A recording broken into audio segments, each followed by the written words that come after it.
이 시간 말씀을 받겠습니다. 이 복된 시간에 주시는 하나님의 말씀입니다. 사도행전 13장 1절에서 12절입니다.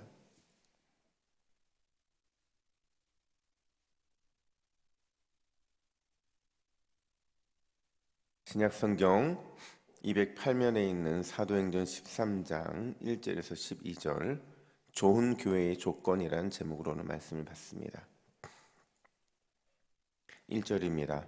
안디옥 교회에 선지자들과 교사들이 있으니 곧 바나바와 니게르라 하는 시므온과 구레네 사람 루기오와 분봉왕 헤롯의 젖동생 마나인과 및 사울이라.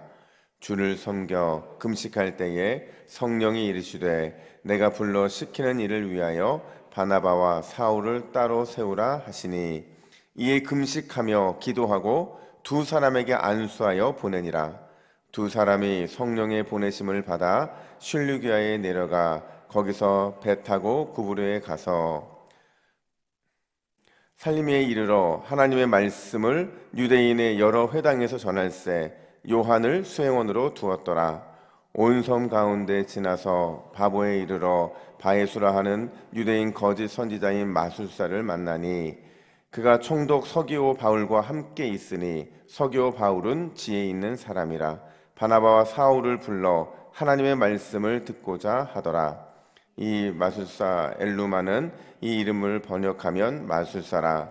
그들을 대적하여 총독으로 믿지 못하게 힘쓰니 바울이라고 하는 사울이 성령이 충만하여 그를 주목하고 이르되 모든 거짓과 악행이 가득한 자요 마귀의 자식이요 모든 의의 원수요 주의 바른 길을 굽게 하기를 그치지 아니하겠느냐.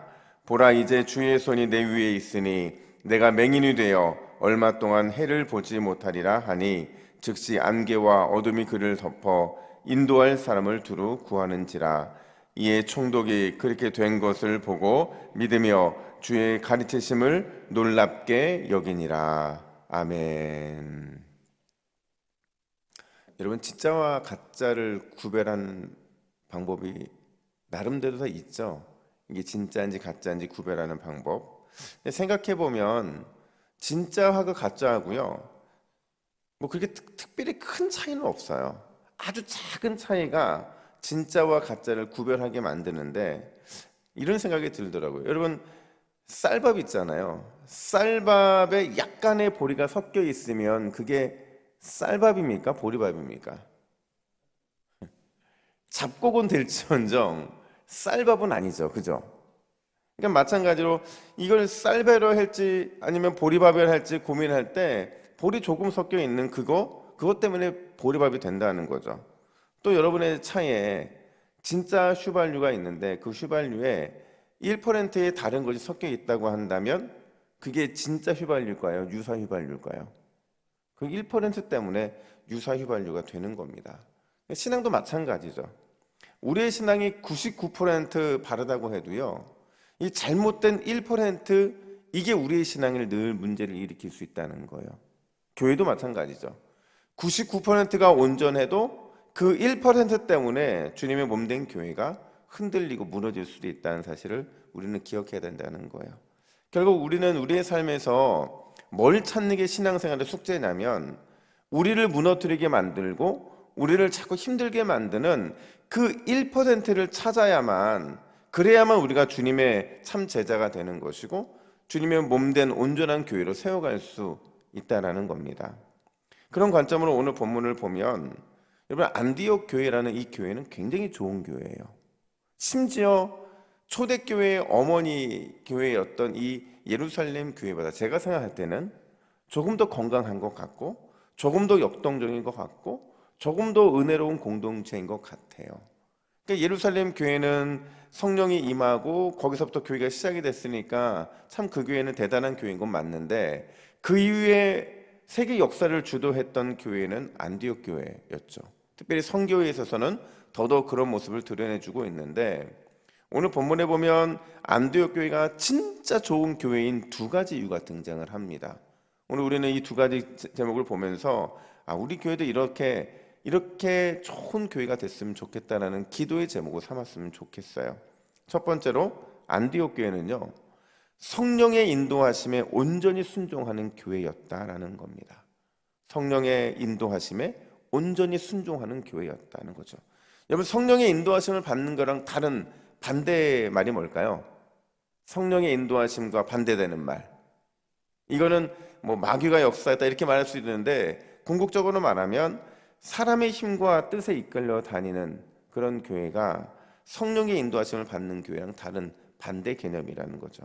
이게 왜 중요하냐면, 여러분, 교회가 건강하냐 건강하지 못하느냐는요, 성령의 주도권에 의해서 끌려가느냐 사람의 주도권에 의해 끌려가느냐, 이 차이가 있기 때문에 그런 거죠. 그러니까 사람의 힘과 뜻을 최대한 제한하고 성령의 인도하심을 최대한 순종할 수 있으면 그 교회는 건강한 교회예요. 그리고 정말 좋은 교회예요. 근데 마찬가지로 가정도 마찬가지죠. 가정도 사람의 뜻과 힘이 얼마만큼 제한되고 성령의 인도하심이 얼마만큼 강하게 나타나느냐, 그거에 따라서 좋은 가정과 또 조금 덜 좋은 가정이 나눠지는 것 같다는 거죠. 오늘 본문의 안독교회를 보세요. 교회가 뭘 결정하고 어떤 방향으로 나아갈 때마다 어떤 표현이 등장하냐면, 2절 보니까 성령이 이르시되, 또 4절 보니까 성령의 보내심을 받아, 9절에도 성령이 충만하여 이렇게 말하고 있거든요. 그러니까 안디옥 교회는 바울과 사울을 선교사로 파송할 때도 성령의 인도하심을 받은 교회라는 거죠. 안디옥에 파송을 받은 바울과 바나바의 선교 사역의 모든 여정들도 성령의 인도하심 가운데 순종하는 가운데 이루어졌던 것들이고요. 또 강력한 도전이 있었잖아요. 그 도전 앞에서 성령의 능력에 온전히 순종함으로 인해서 이 온전한 순종의 모습들이, 성령에 순종하는 모습들이 이 교회가 얼마나 좋은 교회인지를 보여주고 있다는 거예요. 특별히 주목해야 될 부분이 있는데, 오늘 안디옥 교회 구성원들을 한번 보세요. 우리 1절 말씀을 같이 읽어볼까요? 1절입니다. 시작. 안디옥 교회에 선지자들과 교사들이 있으니 곧 바나바와 니게르라 하는 시므온과 구레네 사람 루기오와 분봉왕 헤롯의 젖동생 마나인과 및 사울이라. 아멘. 여러분, 1절을 방금 읽었는데 어떤 생각이 드세요? 이 어떤 느낌이냐면 참 다양하다. 왜 다양하다고 말하냐면, 여러분, 구브로 출신이면서 레위인이었던 바나바가 있죠. 또 흑인으로 추정되는 시므온이 있죠. 구르네 출신 북아프리카 사람이었던 루기오가 있죠. 헤롯 안티파스의 어릴 적 친구였던 마나이라는 사람이 있고, 심지어 가말리엘이라고 하는 그 당시 최고의 이 문화에서 최고의 유대인 훈련을 받은 바리새인 출신이었던 사울이 있잖아요. 그러니까 지금 안디옥 교회는요, 이걸 바꿔 말하면 정말 다양한 이력과 다양한 출신의 배경들이 있었다는 거예요. 근데 이게 진짜 안디옥 교회의 저력이 됩니다. 이게 안디옥 교회의 저력이에요. 왜냐면요, 지금 여기에 등장하는 많은 이런 다양한 사람들이 모였다는 얘기는 어떤 한 사람에 의해서 좌지우지되지 않는다는 거예요. 심지어 보세요. 이 바나바라는 사람의 이름이 제일 먼저 등장하잖아요. 바나바의 성품을 우리 너무 잘 알고 있잖아요. 반면에 굉장히 적극적이면서도 굉장히 이 강성인 사울은 어디 위치해 있어요? 맨 끝에 위치해 있잖아요. 맨 끝에. 이런 걸 보면 지금 이 교회가요, 굉장히 이렇게 건강한 교회인 거. 어떤 한 사람에 의해 좌지우지되거나 그 사람에 끌려다니는 게 아니라는 거죠. 비록 출신도 다르고 살아온 삶의 여정도 다르고 배움의 정도도 다르고 심지어 인종도 달랐지만 그들은 하나일 수 있었다는 거예요. 하나. 무엇이 이들로 하여금 이 수많은 다름을 하나로 되게 만들었을까? 정말 성령의 인도하심이라는 거예요.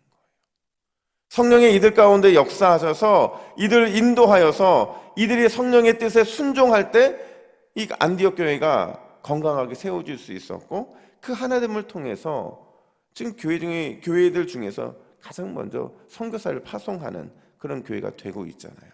저는 오늘 이 말씀을 보면서 우리 동부교회가, 또 우리 동부교에 속한 모든 가정들이 진짜 좋은 교회, 진짜 좋은 가정이 되는 방법은 사람이 아니라 결국엔 성령의 인도하심이구나는 사실을 다시 한번 확인하게 되는 거죠. 여러분, 우리 교회와 우리 가정은 성령의 인도하심에 온전히 순종해야 되는 줄로 믿습니다. 이게 성령에 순종하지 않잖아요. 그럼 자꾸 사람에게 순종하게 되고 사람의 뜻을 쫓아가게 만들 수밖에 없어요. 우리는 번번이 넘어질 수밖에 없는 거죠. 저는 이런 기도를 했어요.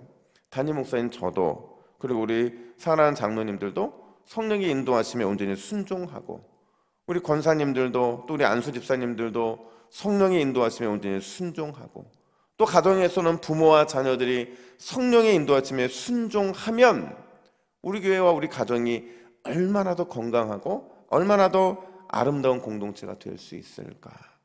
여러분, 우리가 성령에 온전히 순종할 때 우리 교회의 가정은 더욱 건강하고 날마다 은혜가 넘치는 공동체가 될 줄로 믿습니다.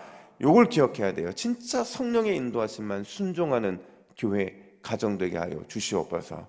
이 기도 제목으로 기도하시기를 간절히 축복합니다. 뿐만 아니라 두 번째로 안디옥 교회가 좋은 교회의 이유는 뭐냐?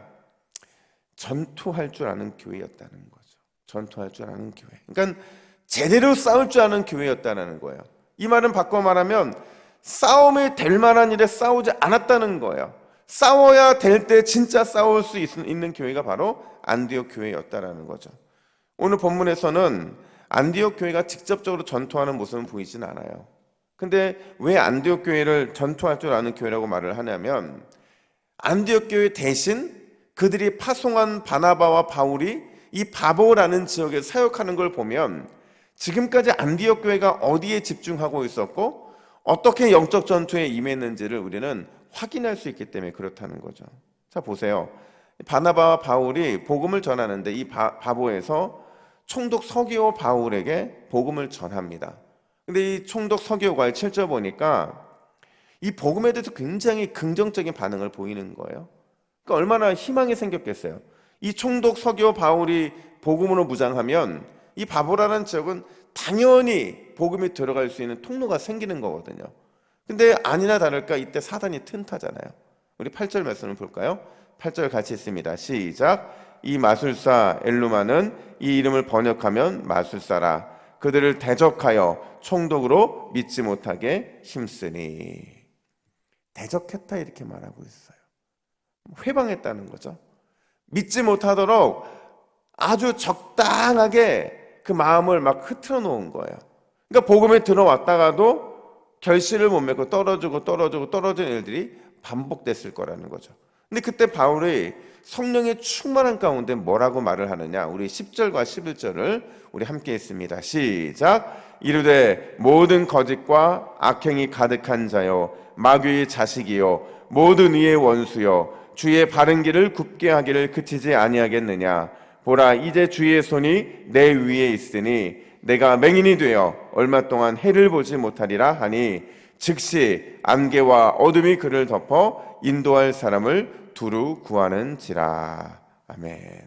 여러분, 바울은요 이 모든 의 정체가 무엇인지를 분명히 알았던 사람이에요. 왜 그렇게 표현하냐면 오늘 방금 읽었던 10절 11절 보면 모든이라는 표현이 두 번이나 등장합니다. 보세요. 모든 거짓과 악행이 가득한 자요 모든 의의 원수요. 왜 모든이라는 표현을 두 번이나 사용하고 있냐면 이거는요 이 마술사 바예수 자체의 문제가 아니라는 거예요. 지금 총독 서기오 바울을 혼란케 하고 복음이 결실을 못 맺게 만들고 그의 마음을 자꾸 분탕질하는 거는 누가 하는 일이냐면 모든 악의 근원, 모든 의의 원수 누구예요? 사탄입니다. 사탄이 그로 하여금 지금 예수 그리스도의 복음을 믿지 못하게 만들고 있다는 거예요. 그래서 그때 바울이 뭐라고 선포하냐면 주의 손이 내 위에 있다 이렇게 말을 해요. 모든 이의 정체를 알았고 그 정체를 이길 수 있는 힘은 누구밖에 없는 거냐면 주의 손밖에 없는 거죠. 주의 손이 뭐예요? 예수 그리스도의 강하신 능력, 그 능력으로 너는 심판을 받을 것이라는 지금 이 선포를 하고 있는 겁니다. 예수 그리스도의 능력으로 싸운 거예요. 그리고 결국에는 그게 이기잖아요. 이긴 이후에 비로소 총독 서기오가 예수 그리스도의 복음의 능력을 받아들이게 되는 거죠. 여러분, 이 원리가 단순히 복음을 받아들이고 복음의 인도하심을 받고 이런 과정에서만 나타나는 거겠어요? 아니에요. 우리의 모든 일상생활에서 복음 앞에 복음의 인도하심을 받아야 되는 모든 상황들에 있어서 이런 싸움이 일어날 수밖에 없다라는 겁니다. 우리가 누군가에게 복음을 전할 때도 이런 일이 발생하지만 복음대로 살아가고자 몸부림칠 때도 반드시 이런 싸움이 있을 수밖에 없다는 거예요. 그때 우리가 알아야 되는 것은 이 일의 정체가 무엇인지를 분명히 알아야 되고, 그 정체를 알았다고 한다면 오직 예수 그리스도 그분의 이름만으로만 우리가 싸울 때 승리할 수 있다는 사실을 우리는 깨달아야 된다는 겁니다. 그렇다고 한다면 오늘 우리는 이렇게 기도해야 돼요. 우리 두 가지 기도 제목을 함께 읽습니다. 시작. 주여, 나를 예수 그리스도의 이름으로 제대로 싸울 줄 아는 그리스도의 정병으로 무장시켜 주옵소서. 악한 영을 물리칠 성령 충만함을 허락해 주옵소서. 할렐루야. 오늘 새벽에 이렇게 기도할 때에 우리 역시도 좋은 교회, 좋은 가정, 또 좋은 신앙인의 모습으로 주 앞에 영광 돌리게 될 줄로 믿습니다. 아멘. 함께 기도하겠습니다. 하나님 아버지의 은혜와 사랑을 감사합니다. 하나님, 주님께서는 우리를 날마다 영적인 선교사로 불러주시는 줄로 믿습니다. 직장 선교사, 가정 선교사, 삶의 선교사로 우리를 날마다 불러주셨사오니 하나님, 우리가 선교사로서 날마다 성령 충만할 수 있도록 인도하여 주시옵소서. 악한 영을 대적해 싸울 수 있도록 성령 충만함으로 무장시켜 주시고, 하나님 부르셨다고 한다면 예수 그리스도의 이름만을 의지하여서 제대로 싸울 줄 아는 그리스도의 정병이 되게 하여 주시옵소서. 그럴 때 오늘 하루도 우리가 온전히 승리할 줄로 믿습니다. 좋은 교회요, 좋은 가정이요, 좋은 신앙인으로 온전히 세워질 줄로 믿사오니 오늘도 우리와 동행하여 주시옵소서. 감사드리며 예수님의 이름으로 기도하옵나이다. 아멘.